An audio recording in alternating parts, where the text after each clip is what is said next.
From the peaceful green hills of Nepal to the busy, noisy streets I grew up in, to the mountains that made me feel grounded.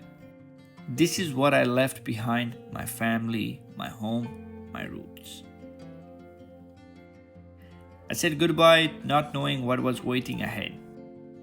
And I arrived in the one of the coldest, quietest place on the earth. A place where the wind never stops, the snow becomes a reality, and the silence speaks louder than the noise I left behind. This is my journey from the warmth of Nepal to the frozen heart of Arctic.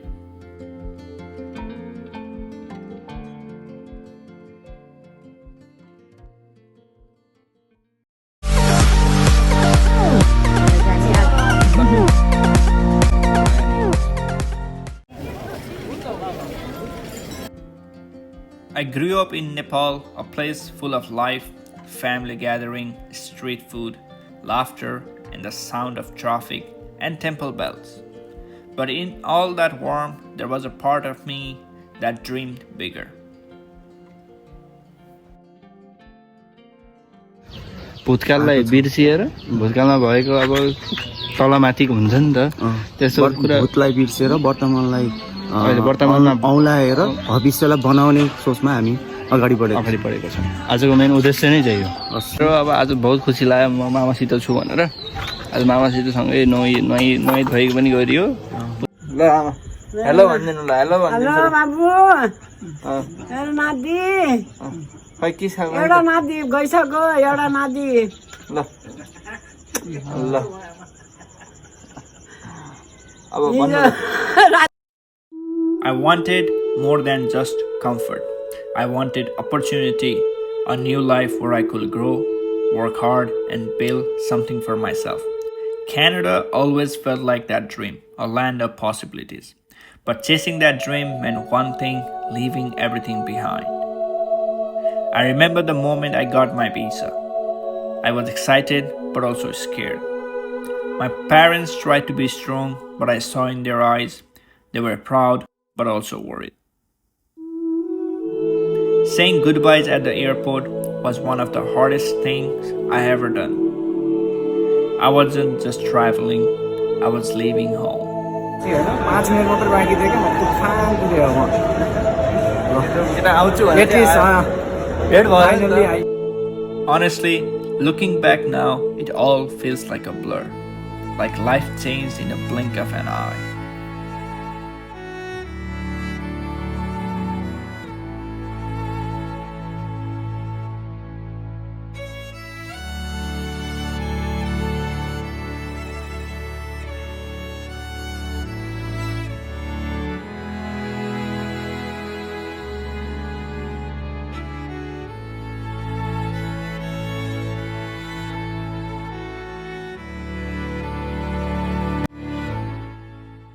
When I first came to Canada, I landed in Toronto.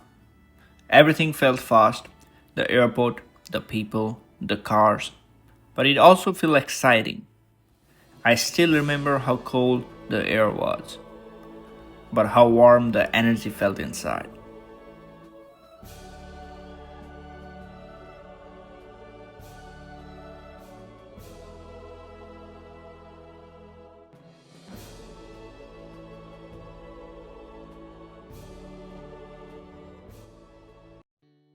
Toronto became my first home in Canada.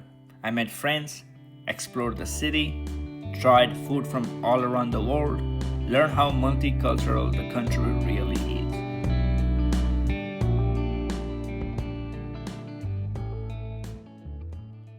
I celebrated moments, shared laughs, and even got lost a few times. But every moment was part of the adventure. And it became special not just because of the city, but because of the people I met.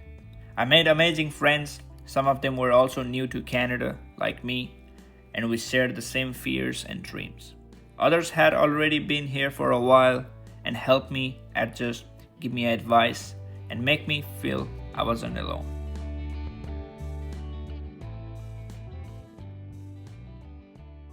We cooked together, walked the city streets, celebrated small things, We shared stories, late night talks that made me feel like family again.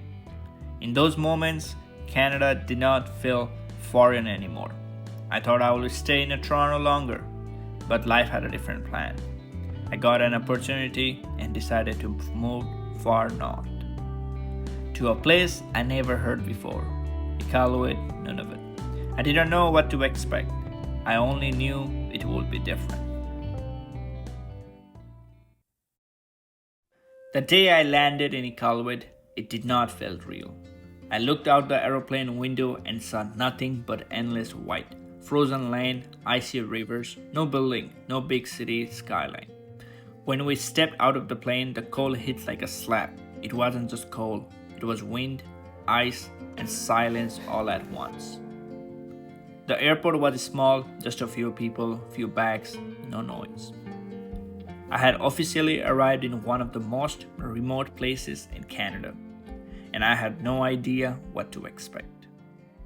Iqaluit is nothing like Toronto. No skyscrapers, no traffic, no coffee chains on every corner. Here everything is slow, quiet, and raw. You see colorful houses standing on a rocky ground, often buried in snow. You see kids walking to school in minus 30 degrees Celsius. You see snowmobiles instead of taxis. And yes, I even saw something that I've never seen in my life. Beautiful Inuit art and a cut head of polar bear which I can't show it. That's when I realized life here is different, deeply connected with nature and survival. At first, I was overwhelmed.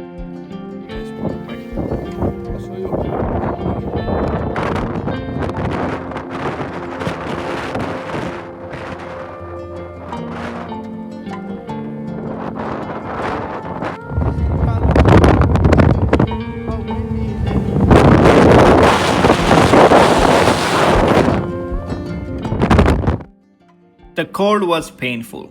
The wind made it hard to think. I missed everything, the noise of city, the food, my friends, my family. I felt alone. But slowly, something started to change.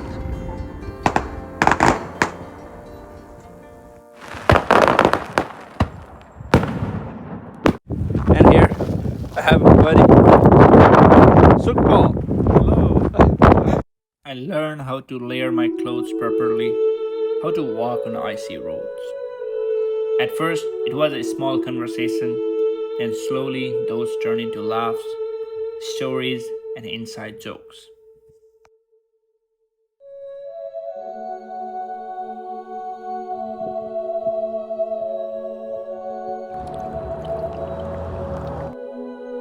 I began to feel part of something. I met coworkers who showed me how to stay warm, how to cook differently, and how to respect the land.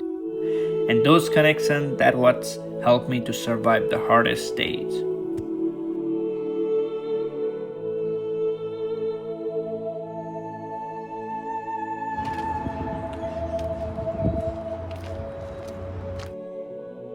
The people here, they are very strong, kind, and used to helping each other. Started talking to people at work, in stores, even just on the street.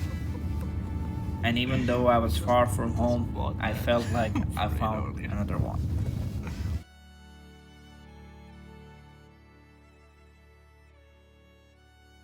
And through those moments, laughter, shared meals, silent walks in the snow, something changed in me.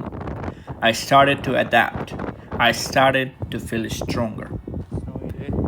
And now I have started to overcome the cold, not just physically, but mentally.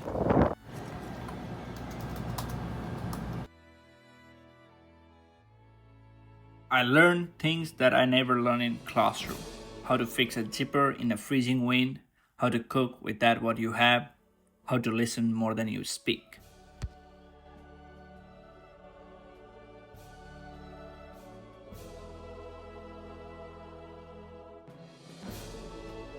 I have learned to love the silence, to admire the snow-covered mountains, and to find calm in the Arctic wind. I have started enjoying the beauty that once felt harsh. Even though I was far from home. I felt like I found another home in this town which is covered under the snow.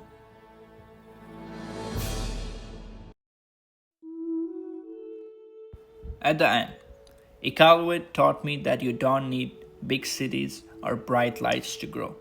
You need peace, you need people, you need purpose. And in this frozen town, I found all three. Thanks for joining me up to here, and hope you like this video. I'll see you guys in the next video. Thank you.